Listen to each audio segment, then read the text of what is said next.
New this morning, a major development in the Russia investigation. President Trump squarely in the sights of special counsel Bob Mueller. The Washington Post is reporting that now Mueller's investigation is looking at the president for possible obstruction of justice.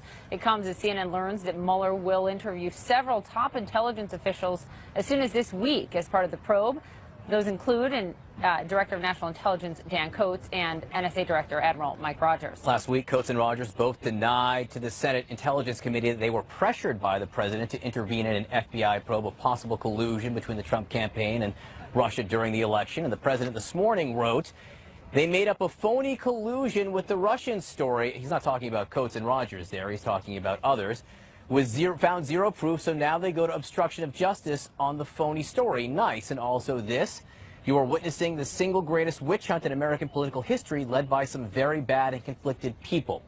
Here to discuss, CNN White House correspondent Athena Jones and Paul Callan, CNN legal analyst. The White House, Athena, going very hard directly after the special counsel's investigation. Hi, John. That's right. With those two tweets this morning, this is not the first time we've heard the president call these investigations in general a witch hunt, but he's made it very clear how he feels about this latest report. This is exactly the kind of headline that the president was trying so hard to avoid, a headline saying that he himself is under investigation. But it's important to remind our viewers that it's the president's own words and actions that have raised the question of obstruction of justice. Take a listen to what he had to say to NBC about the firing of James Comey, and then what Comey had to say about his firing. When I decided to just do it, I said to myself, I said, you know, this Russia thing with Trump and Russia is a made-up story. There's no doubt that it's a fair judgment, it's my judgment, that I was fired because of the Russia investigation.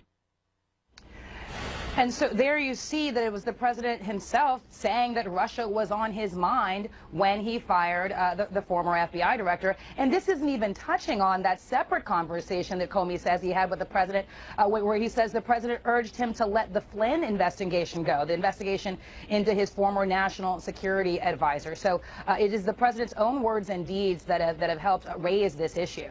John?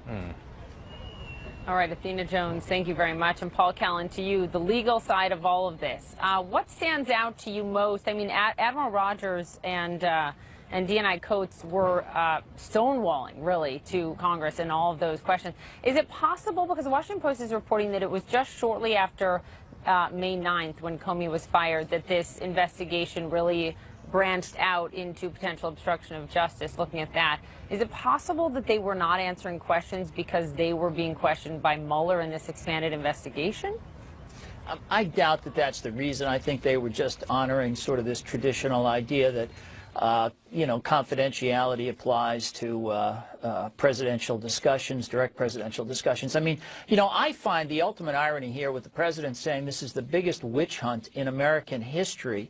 Well, it's his Justice Department that's doing the witch hunt. He's the guy in charge of the Justice Department, which is now investigating him for obstruction of justice. So if it's a witch hunt, his administration started it. This is not emanating from the Democrats. And by the way, it doesn't surprise me that, of course, Mueller would interview the intelligence chiefs. They're going to have relevant information not only on a potential obstruction charge, but if there was collusion with the Russians, who would have better knowledge of that than American intelligence authorities? They're going to know what American citizens are reaching out overseas and acting properly or improperly. So I'm not surprised that he would interview them at the beginning of his investigation. That's just being a smart prosecutor or smart. Yeah, and one thing to note here, James Comey testified while he was FBI director. The president was under investigation by some interpretations. Now, perhaps he is at least being investigated for possible obstruction of justice, so that status may have changed. Paul Callan, Dan Coats, Admiral Rogers, Jeff Sessions refusing to answer questions, holding out the specter that at some point the White House might try to use executive privilege here. Would executive privilege prevent Bob Mueller forever from getting the information he wants from Jeff Sessions, Dan Coats, Admiral Rogers? No, I think Mueller will be able to get the information from them even if there's an assertion of executive privilege. There's a process the courts follow, and what it is Mueller will have to establish in court that the information from them cannot be obtained from other sources, and it is essential to a criminal investigation. In that case, the courts have traditionally said executive privilege falls. The need for information in the court system is a greater public interest, and so I think in the end he'll get his information. All right, Paul Callan, thank you very much. We appreciate it. Athena Jones at the White House as well. We are waiting for House Minority Leader Nancy Pelosi to speak in just moments. That, of course, comes on a day where we are seeing a lot of unity. Hello, everyone. I'm Kate Baldwin, live in our nation's capital today. Any moment now, we are expecting to hear from President Trump from the White House. Of course, as two major stories are unfolding here in Washington. First, a possible major development in the Russia investigation. The Washington Post reporting that special counsel Robert Mueller is investigating President Trump for possible obstruction of justice after firing FBI Director James Comey. And the president is not happy about it, lashing out on Twitter a short time ago. I'm going to have much more on that in just a moment. But first, all of this is happening just 24 hours after the shocking attack on Republican lawmakers as they were practicing for a charity baseball game, a baseball game that will still go on tonight. House GOP Whip Steve Scalise remains in critical condition this morning after a day of surgery for his gunshot wounds that he suffered. And we are now learning more about the gunman who was killed by law enforcement after that horrific attack. Let's begin with CNN's Boris Sanchez. He's live at Nationals Park, where the game will go on. So, Boris, what are you seeing there? What do you know this morning? Hey there, Kate. Good morning. We are waiting for an update on the condition of Steve Scalise. As you said, he is in critical condition. We understand he had at least one more surgery to go through, but we don't know exactly how he's doing. You remember he was shot in the pelvis, had serious internal bleeding. From what we understand, congressional leaders have asked that people give his family privacy at this point. Here at Nationals Park, there is an expanded law enforcement presence. We understand that several streets are going to be cleared and closed before the game today with expanded security. As you mentioned, there was a question as to whether or not this game would even be played today, but House Speaker Paul Ryan came out yesterday and said that it was something that Steve would have wanted us to do, and the hope is that Scalise will be able to watch the game from his hospital room. It all goes to a good cause. Several charities are benefiting, including one that was added yesterday, the Fallen Officers Fund, which supports the families of officers that are killed in the line of duty. That, as we wait to learn more about the condition of those two Capitol Police officers that were hurt in yesterday's attack. All of this going on as we're hearing more and more details from those congressmen that were at the practice yesterday. Just a few short moments ago, Representative Roger Williams spoke out and told us how emotional the moment was for him. Listen. Look, there was a lot of heroes, and the other thing about that dugout, we had older guys like me in that dugout, and we had 10-year-old Jack Barton in that dugout. Generations. We all bonded. So, but it's going to be a good night tonight. Yeah, he mentioned Joe Barton, Representative Joe Barton's sons. Barton is actually the manager of the Republicans. He, along with Mike Doyle, his counterpart on the Democratic team, actually took out both clubs to dinner last night to talk about how to bridge the partisan divide and to reflect on their friend, Steve. Kate? Yeah, Joe Barton, understandably emotional, everyone emotional who had to live through that yesterday. And the game will go on tonight. Boris, thank you so much. I really appreciate it. Let's turn now to the latest on the shooting investigation itself and the man responsible for this. CNN's Alex Marquardt, he's in Alexander at the shooting scene near that baseball field right there. Alex, the FBI just this morning was asking for patience in a message on Twitter. Where do things stand right now?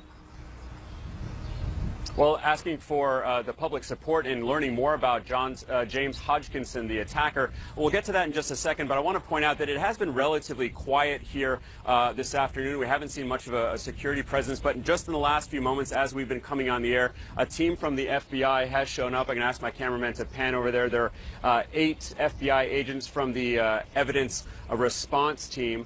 They are combing the perimeter of this baseball field. You can see several of them crouching down there, looking in the grass, really combing through it with, looking, we assume, for more evidence from yesterday's attack. We'll try to get a sense of what exactly they are looking for. Out here we have the FBI leading the investigation in conjunction with local law enforcement as well as other agencies like the ATF, but the FBI is very much leading it. This is a federal investigation now that because it was Congress people, members of Congress who had been targeted.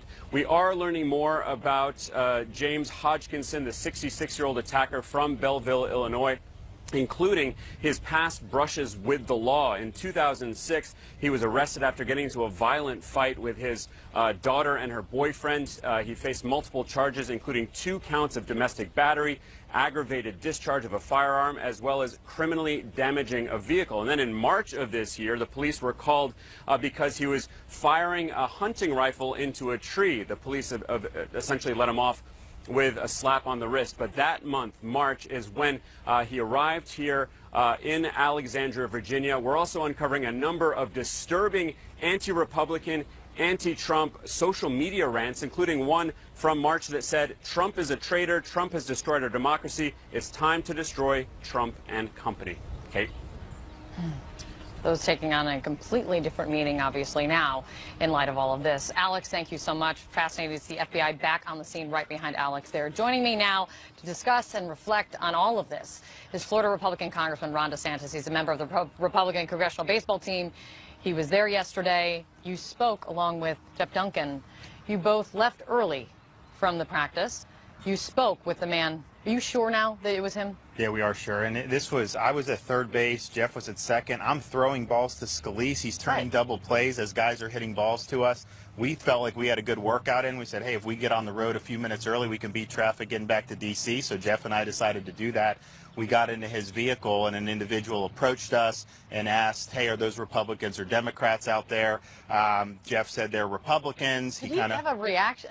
He just kind of nodded and then turned and then kind of went towards the field. It was a little odd. You thought about it for 30 seconds. Yeah. Then we pulled away and then kind of went back to the Capitol. But as soon as the news hit that there was a shooting, Jeff and I both said, hey, we got to report this guy. We didn't know that it was the shooter. Right. But as soon as they identified him and saw his picture, and I wouldn't have been able to do a composite sketch for you, but once you see it, Jeff, me, Jeff's aide, we all said 100% that's him. As you mentioned, you were on third base.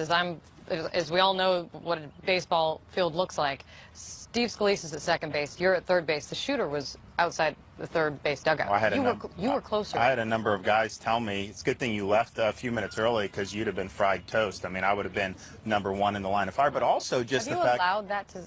Are you? I mean, I almost wouldn't, allow the thoughts to kind of go. Have you allowed that to kind of sink in? Well, I don't think it has, but Jeff reminded me he would have had a better shot of us in the car. I mean, if he was there to kill some of us, we were point blank. We had nowhere to run, nowhere to hide, and I don't know that he had his rifle on him at the time. I only saw his chest up. Okay. He very well may have had a pistol on him, but he could have easily gotten rid of 3 of us very quickly. Why he decided not to start there, we don't know, but it is what it is. I mean, I'm obviously thankful that I didn't get shot.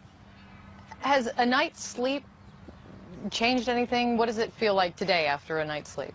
I don't think it's totally changed. I think a lot of us, our thoughts and prayers are with the folks that are fighting. I mean, Steve,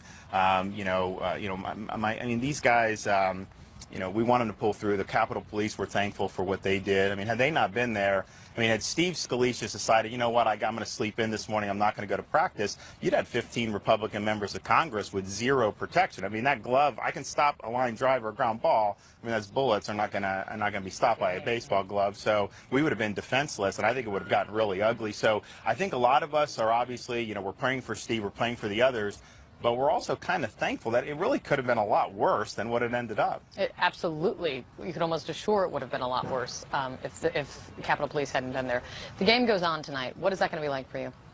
Well, I think it's good. I mean, it's going to be sad that Steve's not there. Of any member who played, he was probably the most gung-ho about it. I have a baseball background through college, so he'd always tell me, Ron, we need you to come out. So I came out this year, and he'd see me on the house floor. Oh, man, want you to play you're ripping it in BP. It's so I think that not having him out there is going to be tough. But I think it's going to be fun. We're going to raise at least $650,000 for charity. We think there's more money coming in now because of what happened. Yeah. And wouldn't it be great if we raised $1 million? Absolutely. Had a really good night. The conversation, of course, is now what brought this about. There's no way to know for sure, of course. Do you think one party, everyone's talking about the rhetoric in Washington, do you think one party is more to blame for where things are right now?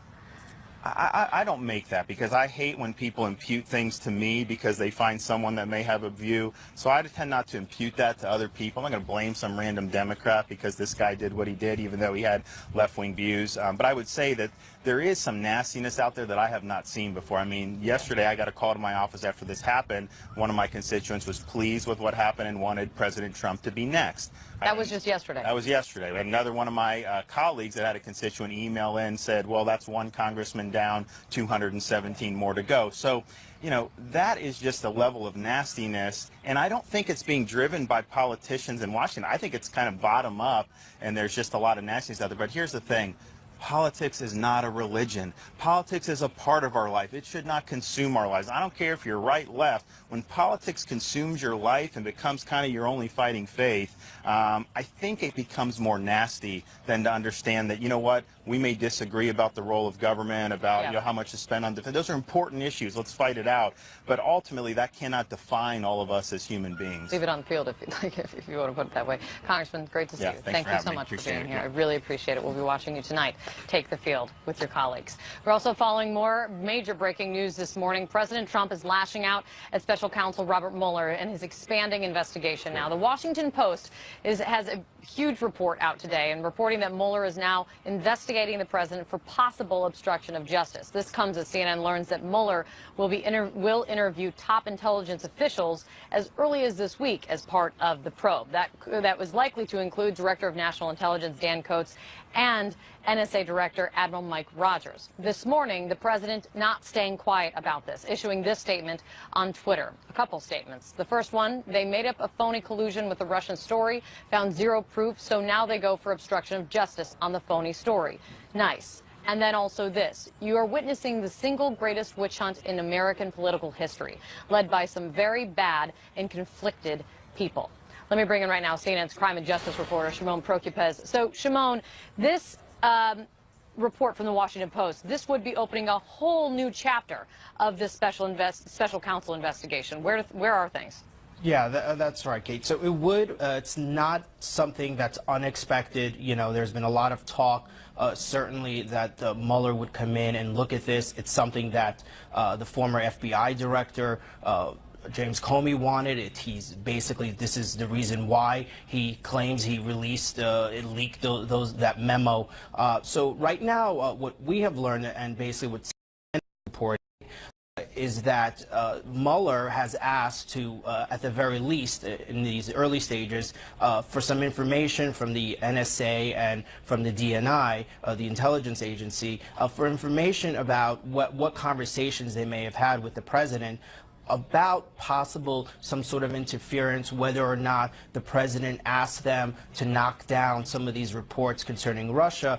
And also, Mueller wants information about their conversations they had with the president. We've also been told that at some point he intends to interview the heads of those agencies. That's Admiral Rogers and also Dan Coats, who both testified recently before the Hill, where they refused to answer some of the questions. And also, one of the other key things here is that there was a memo that was written by the deputy of the NSA, who's now retired, where he was asking, where he basically laid out some information about a conversation that the president had with Admiral Rogers, the head of the NSA. So he's asking for all that information. It's not clear to us when he's going to get that or when he's actually going to conduct the interviews of the heads of these agencies. But clearly this shows that this is the direction that the investigation is heading in. It's certainly of interest to Mueller, and early on, at least right now, seems to be the focus of his investigation. All right, a lot of moving parts here. Shimon, great to see you. Thank you so much for the update. We are going to be analyzing all of this morning, including what it means that the president is reportedly now this new development under investigation, and what this means and what that does to Mueller's fate. Is that now in jeopardy? Plus, the father of the American student who was just freed by North Korea, he's speaking out for the very first time about his son's condition and his harsh words for how his son was treated. We'll be right back. Running. This morning, a potential bombshell in the Russia investigation. The Washington Post reporting special counsel Bob Mueller is now looking into obstruction of justice on the part of President Trump. And the president is already lashing out against that news. Joining me now to discuss, CNN senior political analyst Mark Preston is here. CNN legal analyst and Robert Mueller's former special assistant at the Justice Department, Michael Zeldin, is here. And former FBI special agent and current associate dean at the Yale Law School, Asha Rangappa. All, thank you so much for being here. Michael, I had read earlier in the show what the president has said this morning about the news about possible obstruction of justice. You know what? I'm going to pause 1 second. Let's go to the White House where President Trump is speaking right now. It's been much more difficult than people even thought at the time. It's been, he's in some trouble, but he's a great fighter and he's going to be okay, we hope. I visited Steve and his family at the hospital last night, and I reassured them that the entire country is pulling for them, praying for them, and that we are here for them every single step of the way. America's hearts, and we mean this in the truest sense, sends its love. There are a lot of hearts in this country, great hearts, and they're all sending their love and support to the Scalise family. And Steve, in his own way, may have brought some unity to our long divided country. We've had a very, very divided country for many years. And I have a feeling that Steve has made a great sacrifice, but there could be some unity being brought to our country. Let's hope so. While at the hospital, I also visited with Special Agent Crystal Griner, terrific young woman, of the Capitol Police and her family. Crystal is one of the 2 Capitol Police officers who saved so many lives through her heroism, along with Special Agent David Bailey. They ran right into the fire. They ran right into those guns and the bullets, and they saved a lot of lives. America salutes both of their courage. They have great, great courage. We all salute them. We also salute the men and women of the Alexandria Police Fire and Rescue and all of the first responders. The timing and the speed and the professionalism was incredible. They performed with bravery and with skill. Finally, our heartfelt prayers go out to Matt Micah, who was badly wounded in the assault. To Matt's family, anything you need, we are here for you. Hopefully Matt will be okay. In these difficult hours, it's more important than ever to help each other, care for each other, and remind each other that we are all united by our love of our great and beautiful country. We're joined today by Secretary Acosta, Secretary Ross, and Administrator McMahon as we prepare to make a historic announcement to train Americans for the jobs of the future. We have a lot of companies moving into this country. You see the unemployment rate is at a very, very low level. Job enthusiasm and manufacturing, business enthusiasm is at record levels, never been higher. And a lot of good numbers are coming out, including almost $4 trillion in gain to the stock markets. And since the election, $4 trillion. We just signed a big deal yesterday for hundreds of millions of dollars worth of equipment and military equipment going to be made in this country, in our country, for other countries. We've got it going. We have to make sure the people are here and they're going to be well trained. So I want to thank my daughter Ivanka and her leadership. She has worked apprenticeship. Charles will be making more than $60,000 a year and going up a lot higher than that. And he loves what he does. I think you really love it, right? Yeah, he loves it. Charles, we thank you for your service to our country, both in the military and in exactly what you're doing right now, which is so important. And we congratulate you on this exciting new career. And you're going to have some great future. Thank you, Charles. Appreciate it.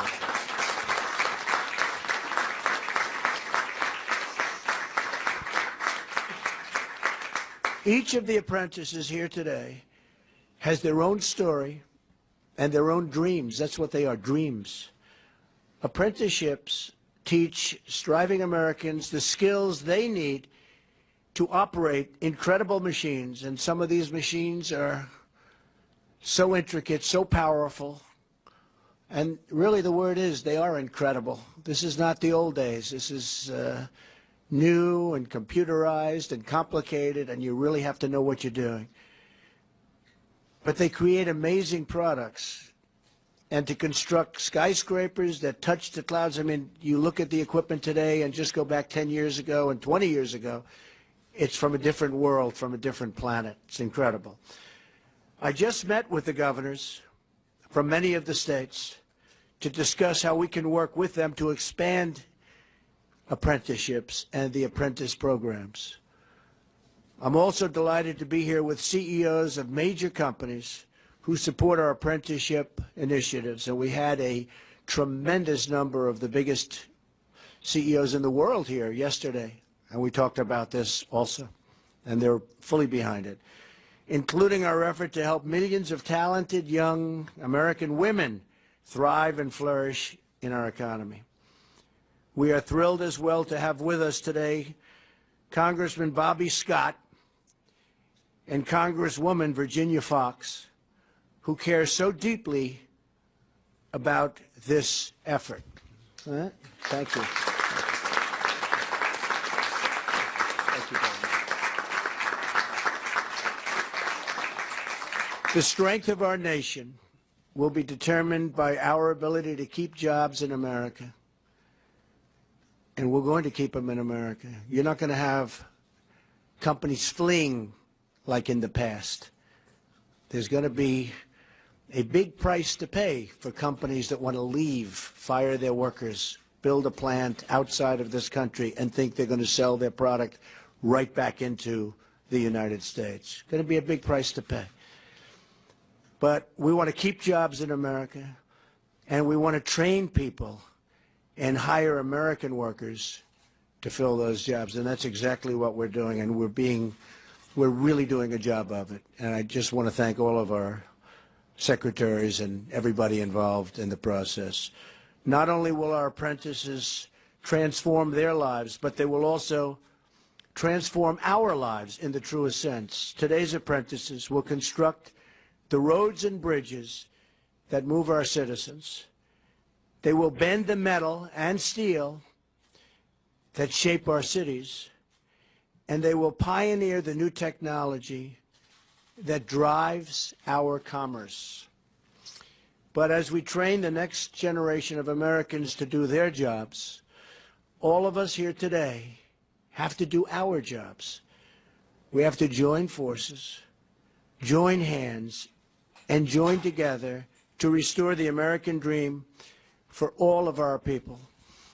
And one of the parts of the American dream is we're going to come down very, very hard, and we already have. You've seen what's going on the border, on this massive drug problem that we have in the United States, and frankly that other countries have also.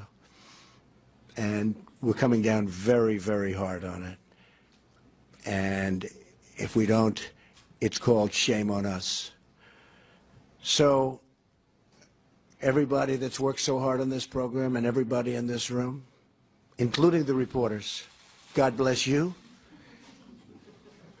God bless America. And let's go out and let's do a really terrific job with the apprentice program. Thank you very much. Thank you very much. Appreciate it. All right, you've been listening right there to President Trump. He's speaking he's signing an executive order right now regarding federal apprenticeships. But most importantly, immediately importantly right now, at the very top of his remarks, he gave an update and spoke about when he went to the hospital last night to meet with Congressman Steve Scalise and his condition, and he gave an update, it appears, on Steve Scalise's condition, giving the appearance that he's worse off than maybe folks had thought. I think we have that sound at the very top. Let's play it for you once again. Before beginning today, I'd like to take a moment to again send our thoughts and prayers to my friend and the friend of most of us in this room, Steve Scalise, and his great family as he continues his very brave fight. It's been much more difficult than people even thought at the time. He's in some trouble, but he's a great fighter, and he's going to be okay, we hope. All right, we hear right there. He's in some trouble, and he's going to be okay, we hope. Right now, joining me on the phone is CNN Chief Medical Correspondent Dr. Sanjay Gupta. Sanjay, what do we know? What is the very latest that we know about Steve Scalise's condition and what he's been through? Well, what we've heard from the hospital, Kate, is that he is in critical condition. And, you know, these terms that are used a lot, Kate, critical, fair, these are not all uniform terms. This particular hospital, MedStar, I looked at how they define these terms, and critical basically means that the vital signs, or blood pressure and heart rate, are not stable. They're still changing, and it's usually an indication that there could be some ongoing concerns about bleeding, and most likely that's what the operations that he had yesterday were designed to do, to try and address that bleeding. It can take several operations sometimes to try and stop that bleeding. So it's sort of a combination of things, of stopping the bleeding and at the same time providing blood transfusions. This could be a significant injury. With a rifle injury to that particular area of the body, there are lots of blood vessels, and the blood vessels can be difficult to repair. So I don't know specifically what he was referring to, but what I can tell you is that, as you remember, Kate, at the scene yesterday, Congressman was able to drag himself, but was bleeding profusely. He was able to have a conversation with his wife. But during the transport time between the field and the hospital, which was 5 to 10 minutes by helicopter, he went from being described as in stable condition to being in critical condition. So we know during that time there was a deterioration in his condition that was very significant. Then he spent most of the day in the operating room, and that was sort of an indication that the bleeding was profound, and that there would, several operations were likely going to be necessary to stop it. Absolutely. And the latest we know is he remains in critical condition. The president right there saying he is in some trouble. Sanjay, thank you so much for jumping on the phone. Mark, you're here with me still. You've been sitting there listening to this with me.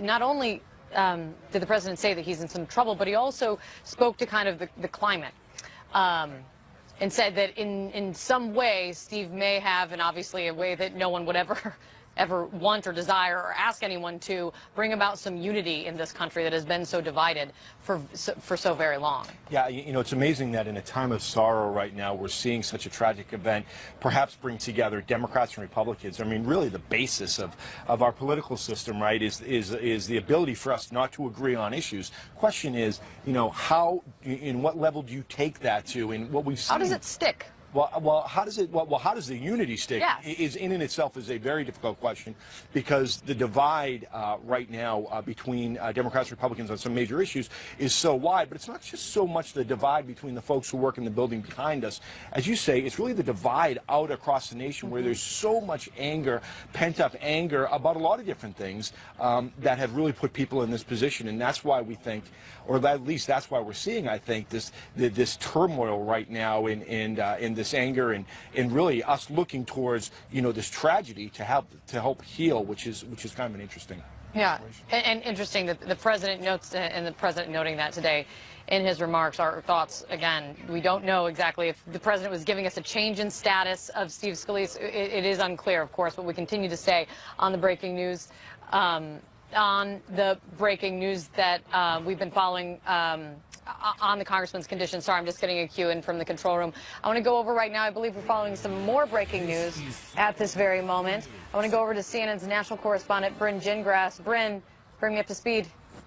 Yeah, Kate, we've just learned that at this point, the jury in the Cosby trial is deadlocked. They have informed the judge just moments ago, quote, "We cannot come to unanimous consensus on any of the counts." Remember, they're considering 3 counts of indecent aggravated assault in the 2004 incident with Andrea Constand and Bill Cosby.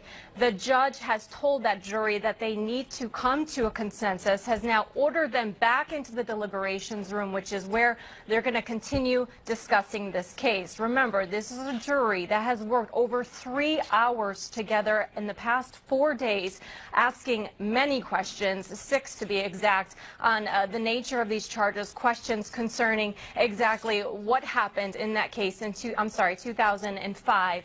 And so certainly right now it appears have not been able to come to an agreement. Again, though, the judge telling them that they need to. They're going to deliberate until 9 o'clock tonight, we're told by the judge and our reporters that are in the courtroom, and reassess this later this evening. But for now, they're going to continue deliberating. Kate? One of the things that's been playing out during this deliberation, Bryn, is the jury, as often does, comes back to the judge with questions. And I think, and I may have lost count at this point, but I think the last count was they had come back with 6 questions to the judge. When they came back to the judge this time and said we are deadlocked, did they have any other questions, or did he just say, give it another go, guys? No, and that's really it. They came back with a note saying to the judge that we can't come to a consensus. They didn't actually have a question, and you're right, Kate. There were 6 questions. A lot of those questions were really just read back of testimonies that have happened in this case over the last week of this trial. Certainly, it's unclear. We never know what's in these jurors' minds of what they can't sort of agree on at this point. But a lot, again, has been about the testimony of what happened that day, that incident, the he said, she said, in that 2005 incident in Bill Cosby's home. But again, they have to come to a consensus. The judge telling them that they have until 9 o'clock tonight, and then they're going to have to reassess what happens from there, Kate. And also just some perspective for everybody, Brennan, and add to this. This is a jury of 7 men and 5 women, and this has been one of those unusual situations that no jury really wants to go through, which is they've been sequestered in a hotel for the duration of the trial. So this is this is a jury that, you know, everyone is motivated to come to a conclusion and to reach a verdict, but this is a jury that has been sequestered. Their lives have been put on hold while they've been considering this very, very high-profile decision. Oh, absolutely, Kate. And like you said, yeah, they have not been able to go home. They are going back to hotels, and they're putting in long days. And we say 30-plus hours over 4 days. I mean, they are eating through their lunches. They are eating through their dinners. They are asking for these questions, going right into the courtroom and listening to the answers or the readback of the testimony to all their questions. So they're certainly working hard at this. So when they came to this deadlock decision, it certainly seems like there is something that is keeping them from agreeing. But again, it is their duty to find some sort of verdict in this, and the judge is asking them to continue those deliberations at this point. This is really remarkable how this has played out. Bryn, stand by. Thank you for bringing this breaking news. Let me bring in Paul Callan right now. Paul, you've been following this. You've been very helpful in helping all of us understand the trial and the many machinations as things have been playing out. Give me your reaction to this. Well, I've seen this coming over the last couple of days, Kate. It looks to me like you have a holdout juror, a single holdout juror, or maybe a small group of holdout jurors holding it as against the majority who maybe have come to a different conclusion about guilt or innocence. And what we're hearing now is a report of a deadlocked jury. That's followed by what is traditionally called the dynamite charge, which is given by the judge to the jury, essentially saying, you have an obligation to go back to deliberate in good faith and to try to reach a decision because you're better equipped than any other jury will be, and you might as well get the job done. So that they take one last shot at getting them to come to an agreement, and then we're likely to see a mistrial if the jury can't reach a conclusion after the dynamite charge. All right, Paul, stand by for me. Michael Zeldin is here with me as well. Michael, drastically changing directions from what we thought we would be talking about, but play off of what Paul's going at there. Do you see this? How often does a jury, when a judge says go back and give it another go, do they figure it out, or do you think this is more likely to be a mistrial than not? Well, I agree with Paul that it probably is a split that's like 10-2, 11-1, 9-3, and they just can't get the last 3 to join with the majority. The so-called Allen charge, this what Paul called the dynamite charge, is that says, look, guys, nobody can do this better than you, as Paul said, and please do it one more time. Often, though, it doesn't get you there. When you are sequestered and you've been there 1 day, 2 days, 3 days, and you just can't make progress, it means that somebody is just not cooperating with the majority, and it's going to end up in a mistrial. And Paul, one of the things you and I have been discussing about this is the strategy on the Bill Cosby side. They called only one witness, which was actually recalling a witness who had already taken the stand, did not put Bill Cosby on the stand, and they wrapped up in 1 day. Yes, they did. And obviously they perceived a very weak prosecution case presented, and they decided to counter with literally a 6-minute defense. But, of course, they were also confronted with an extremely difficult situation. If they put Bill Cosby on the stand, he could be cross-examined extensively, and, you know, some of these problematic charges made by so many other women might have come to light. And he also would have a hard time explaining his encounter with Constant, given the prior deposition in the case. So I think wisely the defense attorney said, you know something, the case didn't go in very strong for the prosecution. We're really not going to put in a defense. You know, and I wanted to add to what Michael said, you know, following what this means when a jury says that they're deadlocked it's a really tough thing for lawyers, because we've all seen it play out in different ways. I can tell you I have also seen juries come back like within an hour after getting the so-called Allen or dynamite charge with a verdict. So the opposite can happen. That can be the one thing that gets that recalcitrant juror or group of jurors to say, you know something, maybe I should take a second look at my thoughts here, and you get a quick verdict then. So it'll be sort of a tense couple of hours now to come as people wonder whether we're going to have a verdict or not. Absolutely. One high-profile attorney to help me out through this to another. Mark Garagos jumping on the line now. Mark, what's your take on this? It's a very good question. I mean, you never know until you actually see them come in and see what they have to say. But when you're looking at a deadlocked jury right now, this Allen charge, telling him to go back and give it another go, what's your take? Do you think it's more likely they come back and say, we couldn't get there? Or do you think that after this jury of 7 men and 5 women who've been bussed in from a neighboring county, and they've been sequestered for the length of this trial, do you think they're going to get this figured out?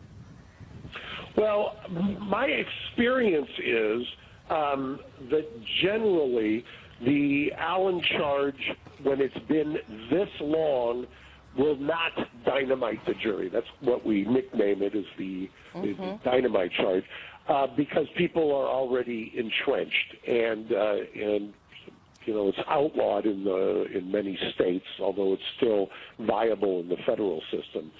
And I think that, frankly, my personal opinion is it's somewhat coercive. But given the number of hours, and given the fact that it's a sequestered jury, and as you said, given the fact they're 300 miles from home, and this judge has been very attuned to the fact that he doesn't want to keep them there any longer or inconvenience them any more than he has to.